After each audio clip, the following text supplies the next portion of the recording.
बच्चों, आज मैं आपको कन्यादान का दूसरा पैरा समझा रही हूँ। माँ ने कहा, पानी में जानकर अपने चेहरे पर मत रीझना। रीझना मतलब प्रसन्न होना। आग रोटियां सेकने के लिए है, जलने के लिए नहीं। वस्त्र और आभूषण शाब्दिक भ्रमों की तरह बंधन है स्त्री जीवन के। आभूषण गहने शाब्दिक भ्रम, शब्द द्वारा फैलाया गया संदेह। इसमें माँ ने कहा कि बेटी, तू ससुराल में जाकर अपने सौंदर्य पर मुग्ध होकर ना रहना। अपने चेहरे पर मत रीझना। अपना चेहरा दर्पण में देखकर उस पर ही प्रसन्न ना रहना। गूढ़ आशय ये है कि ससुराल में लोग तेरी सुंदरता की प्रशंसा करेंगे। तुम उनकी आंखों में सुंदरता देखकर अपने पर मोहित ना होना, वरना यही मुग्धता तेरे बंधन का कारण बन जाएगी। आग रोटियां सेकने के लिए, जलने के लिए नहीं। वस्त्र और भूषण शाब्दिक भ्रमों की तरह बंधन है स्त्री जीवन की। फिर माँ कहती है, बेटी, आग से बचकर रहना।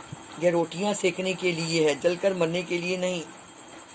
अतः तू सावधानी से निर्वाह करना। घर गृहस्थी के काम जरूर संभालना, किंतु किसी अत्याचार को न सहना।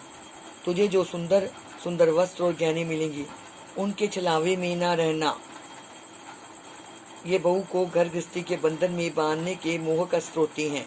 जैसे शब्द जाल से वास्तविकता का भ्रम खड़ा हो जाता है, उसी प्रकार कपड़ों गहनों से यह भ्रम हो जाता है कि ससुराल के लोग तुझे बहुत प्यार करते हैं।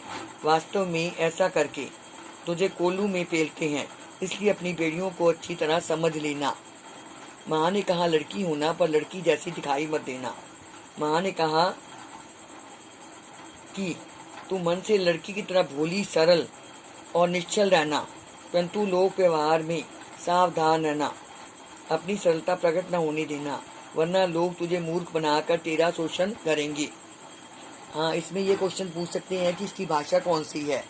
इस पैराग्राफ की भाषा है खड़ी बोली। इस कविता की भाषा कौन सी है? खड़ी बोली। लड़की का अपने चेहरे पर रीझना हानिकर क्यों है? लड़की अपनी सुंदरता पर रीझ कर ससुराल की सारी कठिनाइयों को सह लेती है।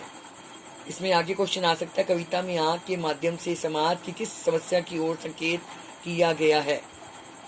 प्राय ससुराल पक्ष के लोग बहू से नाराज होकर उसे आग से जला डालते हैं। कवि ने इस समस्या के प्रति सावधान किया है। वस्त्र और भूषण के प्रति नारी का आकर्षण स्वाभाविक क्यों होता है?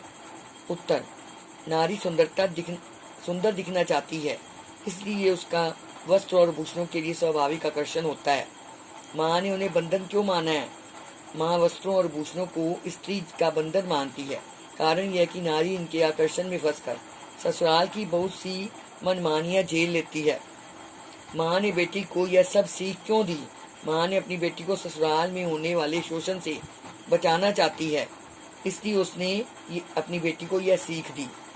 बच्चों, आपने ये सारी कविता लर्न करनी है और राइट करनी है।